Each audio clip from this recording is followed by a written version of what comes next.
Trouble is that when you're wrinkled, Use the word old. people make assumptions about you. Old shoe, old hat. They think you're too old to cut the mustard. Over the hill. And I'm not. The old has gotten that bad rap. We inherit such a backlog of negative characteristics about aging. The negative images are based on some very hard historical facts. The first people to be downsized back in the days of the dark satanic mills were older workers. They were not considered agile enough, smart enough, or flexible enough to continue working. Out of that came the perception of older people as being parasitic, dependent, incapable. They were marginalized. And then when you're no longer able to produce as an adult, you just fall off the edge, as it were. You're not seen as a decent person. You become, at this point, somebody who's being warehoused as a redundant population. There's a lot of misunderstanding about the percentage of older people who end up in an institutional setting defined specifically as a nursing home or hospital.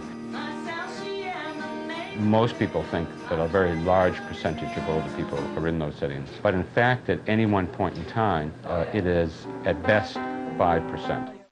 The whole image of aging is profoundly changing. You do are amazed sometimes when you look in the mirror and see that old person looking out at you. Why, that's not me.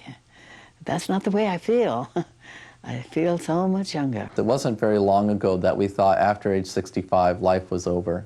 I recall my mother at 60 was, you know, in her house dress, sitting before the TV and kind of vegging. And I think she saw her life as very finite and that it should be over around 70, and by God, that's when she died.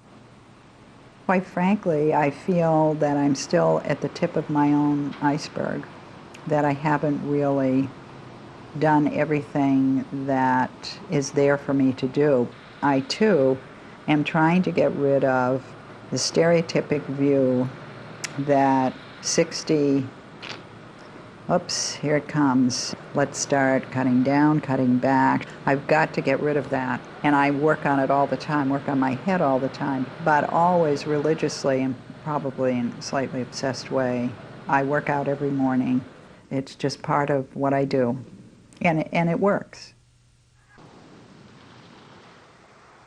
It's nice to be outside. It's nice to grub around in the dirt and have the rewards of your efforts. And I find it very satisfying.